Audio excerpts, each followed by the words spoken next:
Central Institute of Petrochemicals Engineering and Technology, CPET, for grant of scholarship to meritorious students. मतलब जो students scholarship के लिए apply करना चाहते हैं उनके लिए क्या क्या गाइडलाइंस है। Guidelines for the grant of scholarship to the students of CIPET are laid down below. Any deviation in this rule framed below may be may be revised by the managing committee in exceptional cases. To provide scholarship to the students of CPET pursuing diploma, post-diploma, postgraduate diploma programs.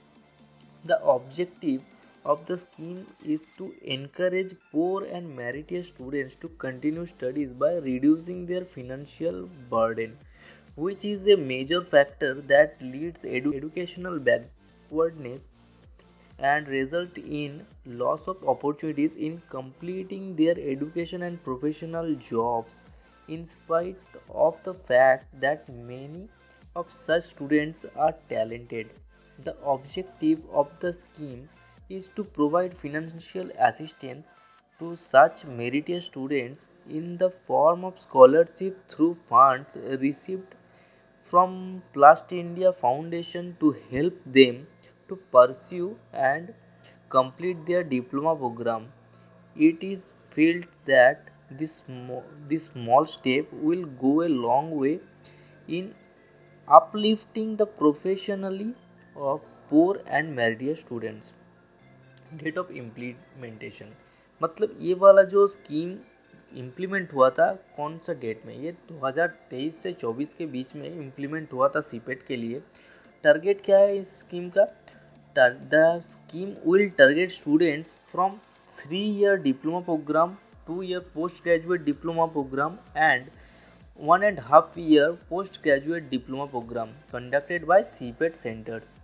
अब scholarship में क्या क्या है, अब वो जो major part है उसके ऊपर ध्यान देते हैं। आप ठीक से सुनिएगा। The managing committee shall identify review the candidates for the grant of scholarship from time to time, laying emphasis on the courses offering maximum opportunities for job or placement. The scholarship will be distributed to students from the interest amount earned from the fund donated by Plast India Foundation after completion of semester examination। मतलब ये जो scholarship है ये आपको दिया जाएगा आपका semester ख़त्म होने के बाद।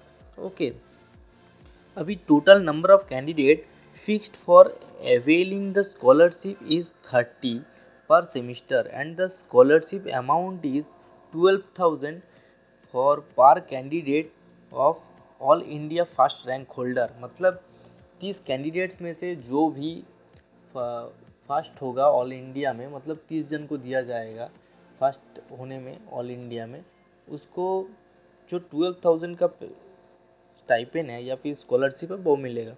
तो आप अभी वीडियो को अगर देख रहे हैं, आपको अच्छा लग रहा है तो वीडियो को पहले लाइक करिए, चैनल का सब्सक्राइब बटन पे क्लिक करिए, फिर आगे बढ़ते हैं। तो आपने अगर कर दिया तो चलिए।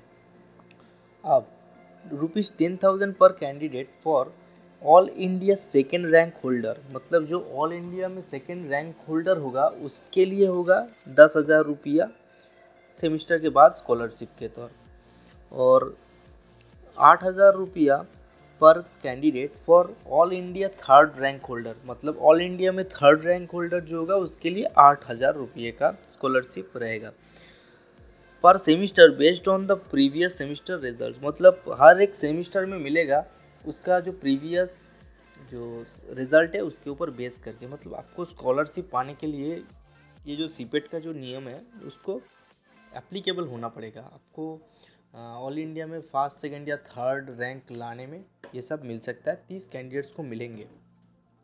अभी management committee for funds, management committee जो है फंड्स के लिए ये कौन कौन है? The fund will be managed by head academics CIPET HO, head financial department CIPET HO, head skill development CIPET HO, senior technical officer academics CIPET HO.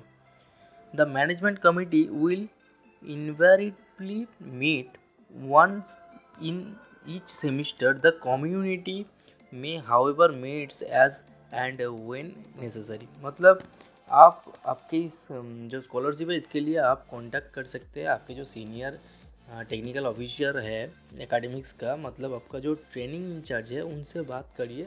और भी डिटेल्स में आप जान पाएंगे आपके जो सीपेट सेंटर है वहाँ पे आप ट्रेनिंग जो आपका असिस्टेंट है, मतलब जो आपका ट्रेनिंग डिपार्टमेंट का HOD है उनसे बात करिए। ब्रीफली डिस्कशन में जाइए और इसके लिए जो एलिजिबिलिटी क्राइटेरियाज है वो आप थोड़ा सा एक बार नज़र डाल लीजिए। Students of the category pursuing regular full time 3 year diploma programme, 2 year post graduate diploma programme, 1.5 year post graduate diploma programme from CIPET centres, the mark obtained in the previous semester examination shall be considered as the criteria for merit list. If a scholarship holder discontinues the course, he or she has to refund the scholarship amount। ये नज़र देने का बात है, अगर आप scholarship पाने के बाद छोड़ देते तो फिर आपको ये स्कॉलरशिप अमाउंट रिटर्न करना पड़ेगा। The scholarship student shall be under the disciplinary and administrative control of the institute and shall abide by the rule and regulation issued from time to time.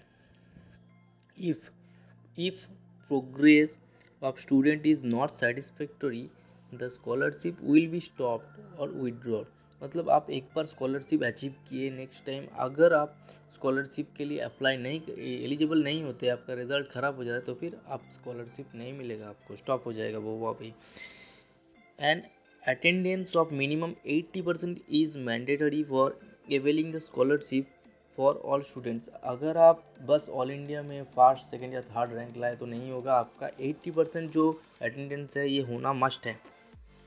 Okay, यही सब basically जो नियम है, main नियम है। Okay, तो disbursement of scholarship क्या है? The scholarship amount shall be disbursed directly to the CPET centers in which he or she is pursuing the diploma program. The decision of the head academic shell CPET head office will be final and no clarification will be entertained। मतलब जो आपका जो scholarship होगा ये head office से finalise होगा कि आपको मिलेगा कि नहीं मिलेगा, और आपको क्राइटेरिया वगैरह सब मिल गया। उम्मीद करता हूँ आपका क्वेश्चन का सॉल्यूशन हो गया। इससे ब्रीफ आपको अगर जानना है तो आप अपने सीपेट सेंटर में जाके कांटेक्ट कर सकते हैं सारे क्वेश्चंस का आंसर के लिए। Thank you. वीडियो यहाँ पे ही ख़त्म करते हैं, तो चैनल को सब्सक्राइब करिए और ऐसे वीडियोस देखने के लिए हमारे चैनल के साथ जुड़े रहिए।